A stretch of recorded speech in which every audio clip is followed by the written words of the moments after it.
এ মুসলমান ইমানদার, শিরকের গুনাহ কেমন? পবিত্র কালামুল্লাহ শরীফের ভিতরে আল্লাহ রাব্বুল আলামিন বলেন, ওয়া ইয ক্বালা লুকমানু লিইবনিহি ওয়া হুয়া ইয়াইদুহু ইয়া বুনাইয়া লা তুশরিক বিল্লাহ ইন্নাশ শিরকা লাযুলমুন আযীম।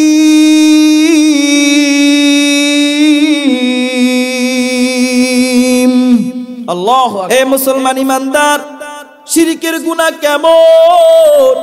হযরত মূসা আলাইহিস সালাতু ওয়াস সালাম রাস্তা দিয়া যাইতেছেন, হঠাৎ করে তাকায় দেখে একজন বুজুর্গ আল্লাহওয়ালা লোক।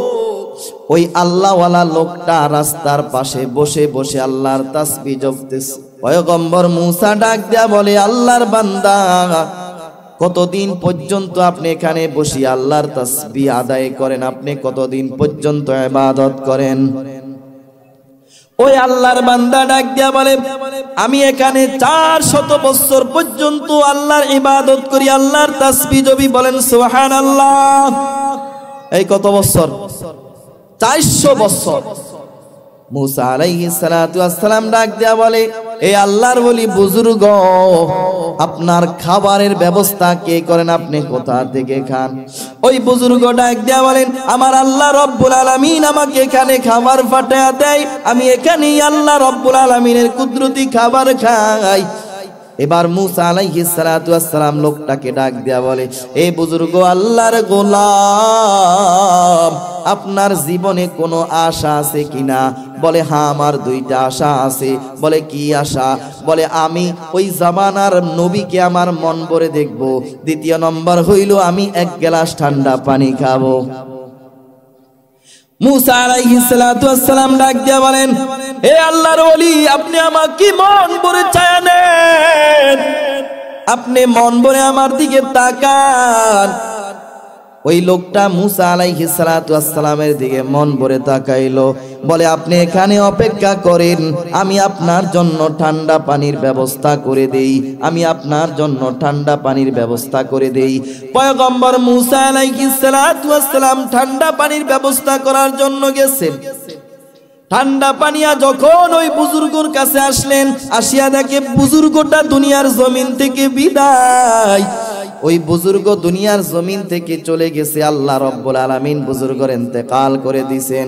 এবার মূসা আলাইহিস সালাতু ওয়াস সালাম ডাক দেয়া বলেন, এরে দয়ার মালিক আল্লাহ, যেই লোকটা 400 বছর পর্যন্ত আপনাকে ভুলে নাই, 400 বছর আপনার ইবাদত করেছি, 400 বছর আপনার তাসবিহ জপেছি, এই লোকটার মাত্র 2টা আশা ছিল, জামানার নবীকে তিনি দেখবেন এবং তিনি 1 গ্লাস ঠান্ডা পানি খাইবেন। ওই জামানার নবীকে তো তিনি দেখলেন, একটা শর্ত তো বুজুর্গর পুরা হয়েছে, আর একটা শর্ত তো বুজুর্গর পুরা হয় নাই, তিনি তো 1 গ্লাস ঠান্ডা পানি খায় নাই। এবার আল্লাহ রব্বুল আলামিন ডাক দিয়া বলে, এই পয়গম্বর মূসা, ইন্নী আ'লামু মা লা তা'লামুন, আমি যা জানি ওই জিনিস তুমি জানো না রে মূসা। আমার জ্ঞানের কাছে তোমার জ্ঞান হইল শূন্য রে মূসা। বলে, এ রব্বুল আলামিন, তাহলে কি ঘটনা হইল? এবার আল্লাহ রব্বুল আলামিন ডাক দিয়া বলে, ও পয়গম্বর মূসা, যেই লোকটাকে আমি আল্লাহ রব্বুল আলামিন 400 বছর পর্যন্ত রিজিকের ব্যবস্থা করেছি, যেই লোকটাকে আমি এত সুন্দরভাবে 400 বছর পর্যন্ত খাওয়াইলাম, আমি কি এই বান্দাকে 1 গ্লাস ঠান্ডা পানি খাওয়াইতে পারতাম না? এই লোকটা আমি আল্লাহ ব্যতীত তোমার কাছে কেন পানি চাইলো? এই জন্য আমি আল্লাহর পারি না। তাহলে বুঝাইতে চাইছিলাম রে মুসলমান, আল্লাহ রব্বুল আলামিনের কাছে শিরিক মুক্ত আমল গ্রহণযোগ্য। আল্লাহ রব্বুল আলামিন শিরিক পছন্দ করেন না, শিরিক মুক্ত আমল করতে হবে। শিরিকের আমলটা বড় মারাত্মক, এই জন্য সব সময় আল্লাহ রব্বুল আলামিনের কাছে দোয়া করতে হবে রে মালিক, তুমি আমাকে জানা শিরিক অজানা শিরিক থেকে তুমি আমাকে মাফ করে দিও। পারবো না, পারবো না। এই জন্য সবসময় আমরা দোয়া করব, আল্লাহ আমাদেরকে জানা শিরিক এবং অজানা শিরিক থেকে আপনি রহম করেন, আমাদেরকে বাঁচিয়ে রাখেন। এক নাম্বার নসিহত লোকমান আলাইহিস সালাতু ওয়াস সালামের, ইন্না শিরকা লা যুলমুন আযীম, যে শিরিক হলো বড় গুনাহ, এই জন্য শিরিক তুমি করবা না। তাহলে সন্তানকে সর্বপ্রথম তাওহীদের শিক্ষা দিয়েছেন, লা ইলাহা ইল্লাল্লাহ মুহাম্মাদুর রাসূলুল্লাহ।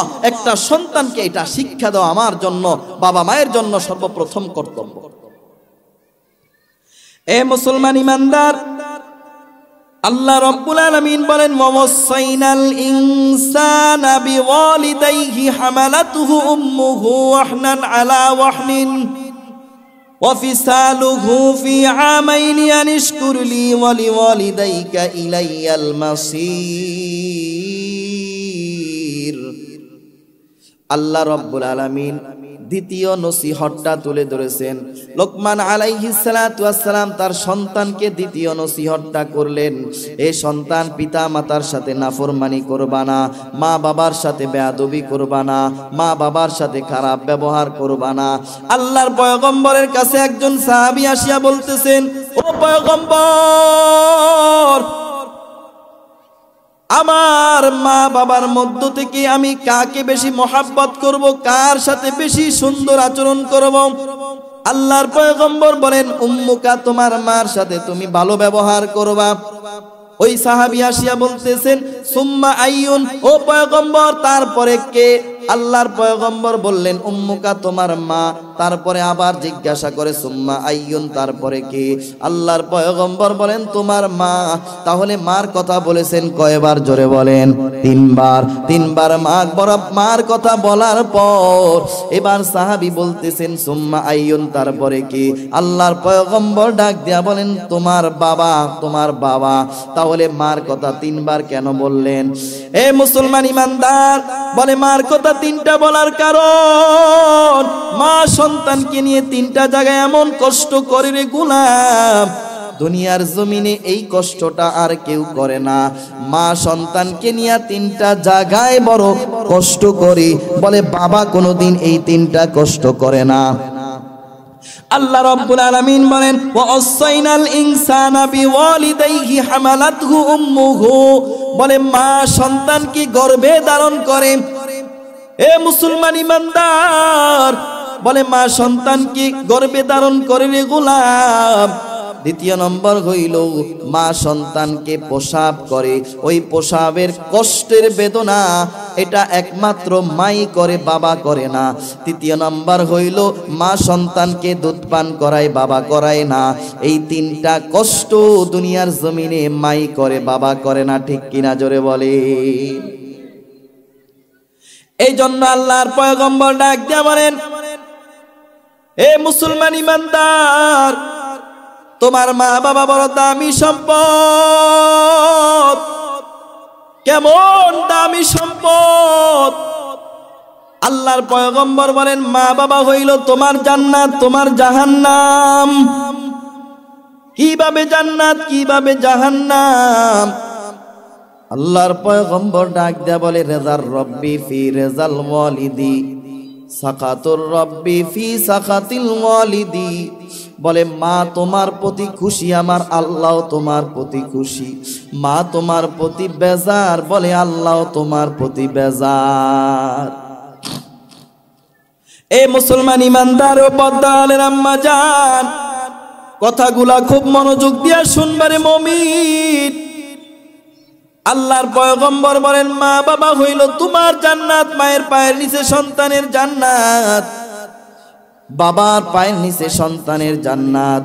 এই জন্য সন্তান, তুমি কোনোদিন মা বাবার সাথে খারাপ ব্যবহার করবা না, বাবার সাথে খারাপ ব্যবহার করবা না। আল্লাহ রাব্বুল আলামিন বলেন, ওয়াসাইনাল ইনসানা বিওয়ালিদাইহি। অন্য এক আয়াতে বলেন, উবুদুল্লাহ ওয়ালা তুশরিকু বিহি শাইআন ওয়া বিল ওয়ালিদাইনি ইহসানা। অন্য আয়াতে আল্লাহ রাব্বুল আলামিন বলেন ওয়াকাদা রাব্বুকা আল্লা তা'বুদু ইল্লা ইয়্যাহু ওয়া বিল ওয়ালিদাইনি ইহসানা ইম্মা ইয়াবলুগান্না ইনদাকাল কিবরা আহাদুহুমা আও কিলাহুমা ফালা তাকুল লাহুমা উফফিন ওয়া লা তানহারহুমা ওয়া কুল লাহুমা কাওলান কারীমা। এ সন্তান, মা বাবার সাথে ভালো ব্যবহার করবি রে সন্তান। তোমার মা তোমার জন্য কত কষ্ট করেছে দুনিয়ার জমিনের সন্তান। তোমার বাবাও তোমার জন্য কত কষ্ট দুনিয়ার জমিনে করেছে। একটা বাবা সন্তানকে খুশি করার জন্য তার মাথার গাম পায়ে পর্যন্ত পালায়, সারাদিন কষ্ট করে ওই সন্তানের সুখের জন্য। এমন কোন বাবা নাই যেই বাবা চায় না আমার সন্তানটা দুনিয়ার জমিনে কষ্টে থাকুক। মা চাই সন্তানটা সুখে থাক, বাবাও চাই সন্তানটা সুখে থাকলে। গুনাম বলে আল্লাহ রব্বুল আলামিন ওই পিতা মাতার মর্যাদা দিয়েছেন। পিতা মাতার সাথে নাফরমানি করবি, বলে আল্লাহ রব্বুল আলামিন তোর প্রতি অসন্তুষ্ট হয়ে যাবে। পিতা মাতার সাথে ভালো ব্যবহার করবি, আল্লাহ রব্বুল আলামিন তোর প্রতি খুশি হয়ে যাবে। এ মুসলমান ইমানদার, দুনিয়ার জমিনে এমন হাজার হাজার ঘটনা পাওয়া যায়। অনেক সন্তান মা বাবার বদদোয়া নিয়া দুনিয়ার জমিনে কিছুই করতে পারে নাই। অনেক সন্তান মা বাবার দোয়া নিয়ে আজকে দুনিয়ার জমিনে বড় হয়েছে। আজকে তুমি চিন্তা করে দেখ, একটা সময় তুমি বাচ্চা ছিলা, দুনিয়ার জমিনে তোমার কথা বলার শক্তি ছিল না।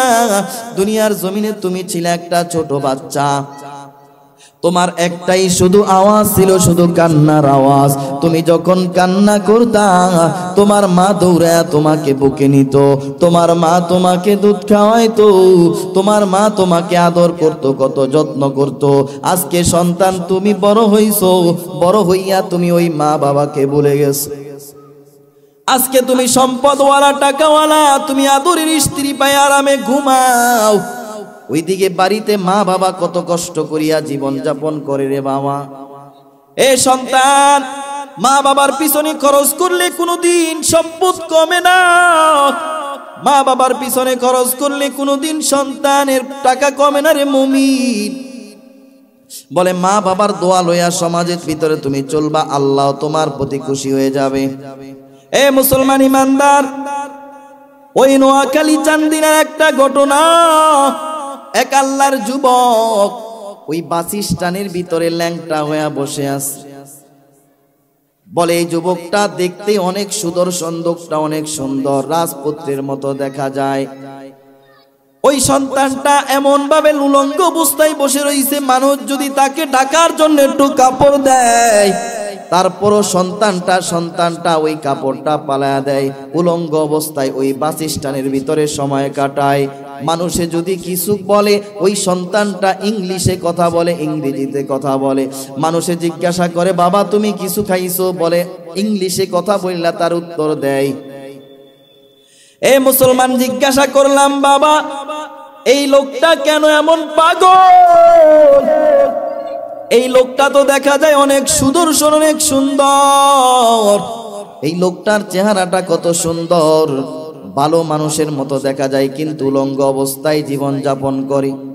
এলাকার মানুষগুলা ডাক দিয়া বলে হুজুর, এই লোকটার এই অবস্থা হওয়ার পিছনে কারণ হইল, এই লোকটার পিছনে কারণ হইল এই লোকটাকে তার মা বদদোয়া করেছে।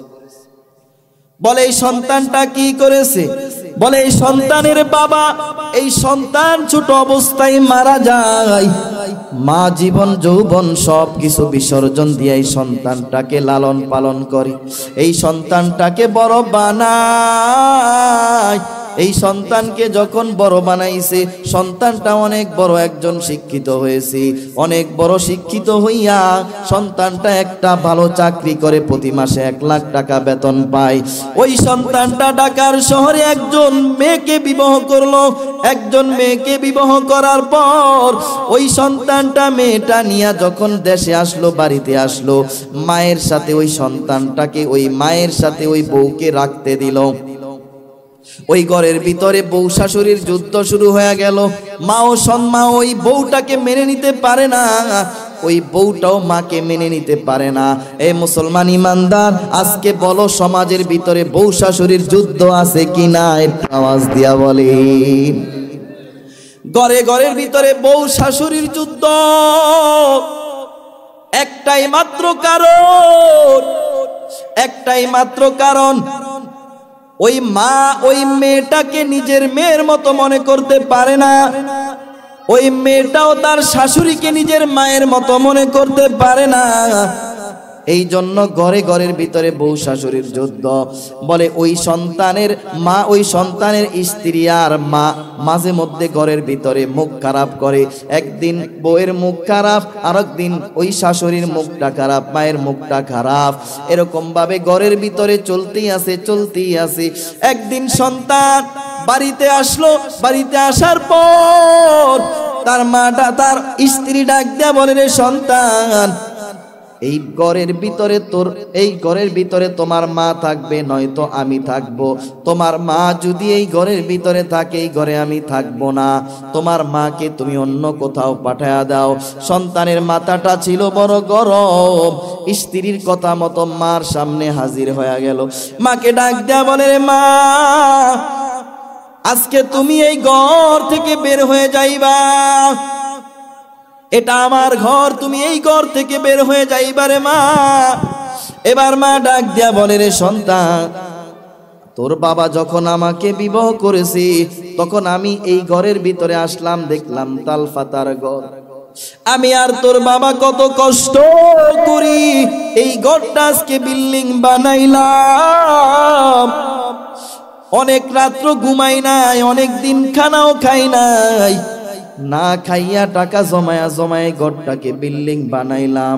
এই ঘরটাকে আমি এত কষ্ট করে বানাইলাম, আজকে তুই আমাকে এই ঘর থেকে বের করে দিবি? বলে, না, আমার ঘর আমার স্বামীর ঘর, আমি এই ঘরে থাকবো, তুই এই ঘর থেকে বের হয়ে যা। সন্তানকে যখন এই কথাটা বলল, সন্তানের পাশে ছিল একটা খুন্তি, ওই খুন্তি দিয়া মায়ের মাথায় একটা আঘাত। ওই মাকে আঘাত দেওয়ার পর মার মাথাটা পাটিয়া যায়। এবার মার মাথাটা পাটিয়া যাওয়ার পর মা বেহুশ হয়ে পড়ে যায়। মা আধা ঘন্টা পড়ার পর যখন হুঁশ চলে আসে, মা এবার ডাক দিয়া বলে, না না, এই সন্তানের ঘরে আর থাকা যাবে না, আজকে আমার মাথা ফাটা ফেলাইছি, একদিন হয়তো বা এমন হবে এই সন্তান আমাকে জবাই করে দিবে। মা ঘর থেকে বাইরে হয়, মা ঘর থেকে বাইরে হইয়া রাস্তার কিনারায় মসজিদ, মসজিদের পাশ দিয়া হাঁটিয়া হাঁটিয়া রওনা দেয়। মা মসজিদের সামনে গিয়া, মসজিদের সামনে নিয়ে ডাক দিয়া বলে, রে দয়ার মালিক আল্লাহ, এই মসজিদের ভিতরে আমার স্বামী 5 ওয়াক্ত নামাজ আদায় করেছে, এই মসজিদের সামনে দিয়া কতদিন আমার এই সন্তানকে নিয়ে আমি কত ফেরাই বাটে গেলাম, এই সন্তানকে নিয়ে কতদিন আমি বাজারে গেলাম। এই মসজিদের মালিক আমার আল্লাহ, এই সন্তান আজকে আমাকে চিনে নাই, এই সন্তান আমাকে বাড়ি থেকে বের করে দিয়েছে। এরে দয়ার মালিক আমার আল্লাহ, আমি আজকে তোমার কাছে একটা নালিশ দিয়া গেলাম রে আল্লাহ, এই সন্তান যেন নিজেকে নিজে না চিনে, নিজের স্ত্রীকেও না চিনে। এইভাবে মা বদদুয়া দিয়া বাড়ি থেকে চলে গেল। এর একদিন পরই ওই সন্তান ঘর থেকে উলঙ্গ অবস্থায় বের হয়ে গেল। এ মুসলমান ইমানদার, মায়ের বদদুয়া লুসনারে মুমিন। মা যদি অন্তর থেকে কোনো সন্তানের জন্য বদদুয়া করে, বলে ওই বদদুয়াটা আল্লাহ রব্বুল আলামিনের দরবারে কবুল হয়ে যায়। মা যদি কোনো সন্তানের বিরুদ্ধে সন্তানের জন্য দোয়া করে, ওই দোয়াটাও আল্লাহ রব্বুল আলামিনের দরবারে কবুল হয়ে যায়। এই জন্য মুসলমান সব সময় মাকে খুশি করবা, মার দোয়া লইবা, সব সময় বাবা মায়ের সাথে বাবা মায়ের খেদমত করবা। ওই তাকা দেখো, ওই বাবার কথা একবার চিন্তা করিয়া দেখ। এ মুসলমান ইমানদার, কত কষ্ট বাবা করেছে। এমন অনেক ঈদ গেছে, ঈদের সময় বাবা ছিঁড়া জামা গায়ে দিছে, বাবা অনেক সময় একটা লুঙ্গিও কিনে নাই সন্তানকে খুশি করার জন্য, সন্তানকে একটা নতুন জামা কিনে দেওয়ার জন্য। আজকে যুবক তুমি বড় হইয়া বড় বাহাদুরি করো।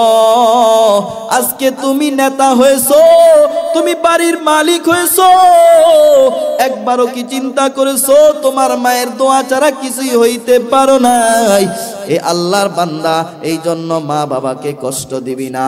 মা বাবাকে তুই খেদমত করবি। তোমার সন্তানগুলো তোমার খেদমত করবে, তোমার প্রতি আল্লাহ খুশি হয়ে যাবে।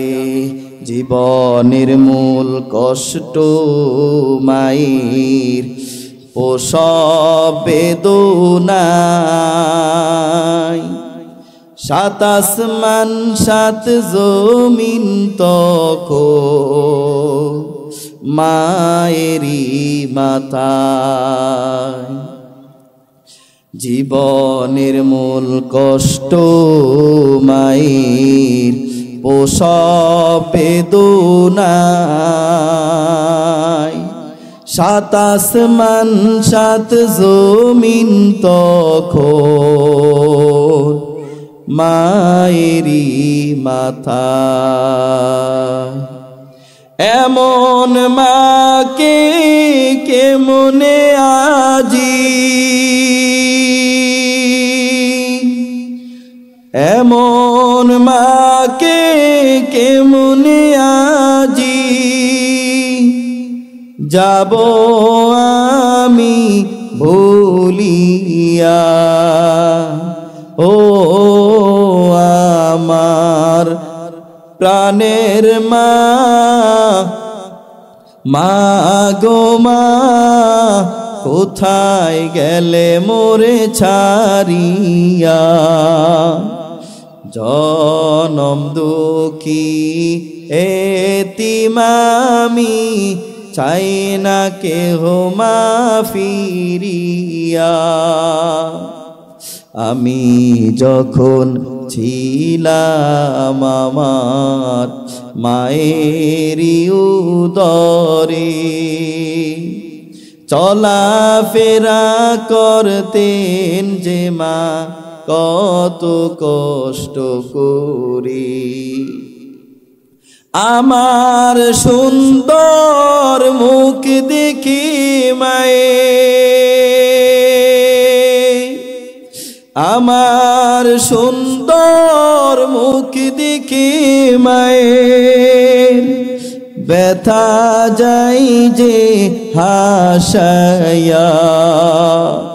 ও আমার প্রাণের মা, মা গো মা, কোথায় গেলে মোরে ছাড়িয়া? জনম দুঃখী এতিম আমি, চাই না কেহ মা ফিরিয়া। এ মুসলমান ইমানদার, বলে মায়ের ঋণ তুমি জীবনে কোনোদিন শোধ করতে পারবে না রে মুমিন। মাঝে মধ্যে এমন অনেক ঘটনা শোনা যায়, মা বাড়িতে বসে বসে কান্না করে, বাবা আসিয়া ডাক দেয়, ও স্ত্রী আমার তুমি কেন কান্না করো? স্ত্রী ডাক দিয়া বলে, আজকে কয়েকদিন হইল সন্তানটা আমাকে মা বলে ডাক দেয় না। স্বামী মাকে বুঝ দিয়া দিল, বলে তুমি খাও দাও, অসুবিধা নাই, কয়েকদিন পরে আবার ঠিক হয়ে যাবে। মা ডাক দিয়া বলে, স্বামী আমার, এই সন্তানকে 10 মাস 10 দিন আমি গর্ভে ধারণ করেছি, এই সন্তানকে আমি গর্ভে ধারণ করেছি, এই সন্তানের মা ডাকে আমি যত মজা পাই, দুনিয়ার অন্য কোনো ডাকে আমি এত মজা পাই না। এই জন্য মুমিন মা বাবাকে কষ্ট দিবি না রে গোলাম, মা বাবার সাথে সৎ আচরণ করবা। আজকে বাড়িতে গিয়া মাকে তুমি মা বলিয়া ডাক দিয়া যদি একবার বলো রে মা, জীবনে যদি তোমার সাথে কোনো অন্যায় করে থাকি তুমি মাফ করে দিও। বাবার হাতটা ধরিয়া ডাক দিয়া বলবা, বাবা জীবনে যদি তোমার সাথে কোনো অন্যায় করে থাকি মেহেরবানি করে মাফ করে দিও। এ মুসলমান, এমন কোনো মা নাই, এমন কোনো বাবা নাই সন্তানকে মাফ করবে না, ঠিক কিনা জোরে বলেন? এমন কোনো মা নাই, এমন কোনো বাবা নাই সন্তানকে মাফ করবে না। এই জন্য মা বাবার সাথে সৎ আচরণ করবা, মা বাবার সাথে ভালো ব্যবহার করবা। খেদমতে মা দরফে দর কুন ইখতিয়ার, তাকে বাসি দর দুআলম বখতিয়ার। খেদমতে মা দরফে দর কুন সুবহ শাম, তাকে বাসি দর দুআলম বখতিয়ার। এখন অনেকেই বলবা, হুজুর আমার মা তো দুনিয়ার জমিন থেকে বিদায়, বাবাও দুনিয়ার জমিন থেকে বিদায়, বাবাও দুনিয়ার জমিনে বেঁচে নাই, মাও দুনিয়ার জমিনে বেঁচে নাই, তাদের কিভাবে আমি খেদমত করব? ওই সময় তো আমার সামর্থ্য ছিল না, আমার ঘরে টাকা ছিল না। এই সন্তান তোমাদের জন্য আল্লাহ রব্বুল আলামিন নসিহত করে গেছেন, তুমি সব সময় তোমার মায়ের কবর জিয়ারত করবা। কোন সন্তান যদি প্রতি শুক্রবার তার মায়ের কবরটা জিয়ারত করে রে গোলাম, বলে যেই সন্তান প্রতি শুক্রবার মা বাবার কবর জিয়ারত করবে, আল্লাহ রব্বুল আলামিন ওই মা বাবাকে জান্নাতুল ফেরদাউস দান করবেন। বলেন সুবহানাল্লাহ। আর সন্তান কবরের কিনারায় গিয়া ডাক দিয়া বলবা, রব্বির হামহুমা কামা রব্বায়ানি সগীরা, রব্বির হামহুমা কামা রব্বায়ানি সগীরা। হে দয়ার মালিক আল্লাহ, দুনিয়ার জমিনে যেইভাবে মা আমাকে লালন পালন করেছি, দুনিয়ার জমিনে যেইভাবে মা আমাকে এত আদর করেছে রে মালিক, আজকে মা দুনিয়ার জমিনে বেঁচে নাই। যেই সময় মা বেঁচে আসিল, যেই সময় বাবা বেঁচে আসিল, কত কিছু খাবার চাইছে কিন্তু খাওয়াইতে পারি নাই। কত খাবার মা চাইছে, গরুর গোশত খাইতে চাইছে, কোনোদিন খাওয়াইতে পারি নাই। ইলিশ মাছ খাইতে চাইছে, কোনোদিন খাওয়াইতে পারি নাই। আজকে আমার ফ্রিজে মাছের কোনো অভাব নাই, আমার ফ্রিজে গোশতের কোনো অভাব নাই, কিন্তু আমার মা দুনিয়ার জমিনে বেঁচে নাই, আমার বাবাও দুনিয়ার জমিনে বেঁচে নাই, কিন্তু আমি কাকে খাওয়াবো? এ মুসলমান ইমানদার, এই জন্য মা বাবার কবরের কিনারায় দাঁড়াইয়া ওই মা বাবার কবরটা জিয়ারত করিয়া সব সময় মা বাবার জন্য তুমি দোয়া করবা। বলে তোমার সংসারের ভিতরে বরকত দিয়া দিবে আমার আল্লাহ। এ যুবক ভাই, আজকে তাকা দেখো, তুমি গুনার ভিতরে বড় নিমজ্জিত, মা বাবার সাথে নাফরমানি করো, ওস্তাদের সাথে বেয়াদবি করো, এলাকার মুরব্বীদের সাথে বেয়াদবি করো। একটাই কারণ, তোমার হাতে যেই মোবাইল, এই মোবাইলের জন্য সমাজটা নষ্ট। আর এক মিনিট কথা বলে আমি বিদায় হয়ে যাব। বলে ওই মোবাইলের জন্য আজকে তাকে দেখো সমাজটা নষ্ট। সন্তান মোবাইলের জন্য মার কথা শুনে না, বাবার কথা শুনে না, সন্তান মোবাইলের জন্য এলাকার মুরব্বীদের কথা শুনে না। আমি ওই যুবকদেরকে দুইটা নসিহত করে যাই। এক নাম্বার নসিহত, এ যুবক ভাইদের দল, তুমি তো মোবাইল চালাই ভাই, মায়ের কথাও শুনবা না, বাবার কথাও শুনবা না, ওস্তাদের কথাও শুনবা না, আমার কথাও তুমি শুনবা না। কিন্তু আজকে তোমাকে আমি একটা নসিহত করে যাই, আজকে রাত্রিবেলা তুমি মোবাইলটা ওপেন করবা। মোবাইলটা ওপেন করিয়া তুমি মোবাইলের ভিতরে সার্চ দিবা, দেখবা 30 পারা কোরআনুল কারীমের তেলাওয়াত, বাংলা কোরআনুল কারীম লিখবা, দেখবা বাংলা কোরআনুল কারীমের 114 খানা সূরা চলে আসছে। প্রতিদিন তুমি মাত্র 5 মিনিট, তুমি মাত্র 10 মিনিট তুমি বাড়িতে বসে বসে একদিন তুমি আলহাকুমুত তাকাসুর হাত্তা যুরতুমুল মাকাবির, একদিন তুমি আরো আইতাল্লাযী ইউকাযযিবু বিদ্দীন, আরেকদিন সময় পাইলে তুমি পড়ো আল কারিয়া তুমাল কারিয়া, আরেকদিন সময় পাইলে তুমি পড়ো আর আইতাল্লাযী ইউকাযযিবু বিদ্দিন। এইভাবে তুমি প্রতিদিন অল্প অল্প সময় যদি পারো পড়ো, যদি পড়তে না পারো তারপরও তুমি রাত্রিবেলা যখন ঘুমাইতে যাইবা, রাত্রিবেলা ঘুমাইতে যখন যাইবা মোবাইলের ভিতরে লিখবা তুমি কোরআনুল কারীমের তেলাওয়াত, মোরা কোরআনুল কারীমের তেলাওয়াত। এই কথা লেখার পর তুমি দেখবা মক্কা মদিনার ইমামের অনেক সুন্দর তেলাওয়াত, ওই তেলাওয়াতগুলা তোমার সামনে হাজির। ওই তেলাওয়াতগুলার ভিতরে তুমি মোবাইলটা ঘুমানোর সময় বালিশের সাথে রাখিয়া, বালিশের সাথে মোবাইলটা রাখিয়া তুমি একটু ঘুমাও 5 মিনিট 10 মিনিট তুমি তেলাওয়াত শোনো। এই সময় যদি তুমি 10 মিনিট 5 মিনিট তেলাওয়াত শোনো, এরকম ভাবে তুমি 1 দিন 2 দিন 7 দিন শোনার পর দেখবা সন্তান তোমার চোখের কোটা বেয়ে বেয়ে একদিন পানি চলে আসছে। কারণ আমার মালিকের কোরআন এত সুন্দর, এত সুন্দর, আমার মালিকের কোরআন এত সুন্দর, আমার মালিকের কোরআন এত সুন্দর, আমার মালিকের কোরআন এত সুন্দর। ওই কোরআনের বাণী যখন তুমি শুনবারে গোলাম, একদিন না একদিন দেখবা তোমার দিলটা কেঁদে গেল, তোমার দিল থেকে তোমার চোখ থেকে বেয়ে বেয়ে পানি আসবো। তুমি আর দেখবা গানের ভিতরে আড্ডা দিবা না, তুমি আর কোনোদিন অশ্লীল সিনেমাও চাইবা না। আস্তে আস্তে দেখবা তুমি পরিবর্তন হয়ে যাইবা। আল্লাহ রাব্বুল আলামিন যেই কথাগুলা বলেছি এই কথাগুলার আমল করা তৌফিক দান করুক। ওয়া আখিরু দাওয়ানা আলহামদুলিল্লাহি রাব্বিল আলামিন। আসসালামু আলাইকুম।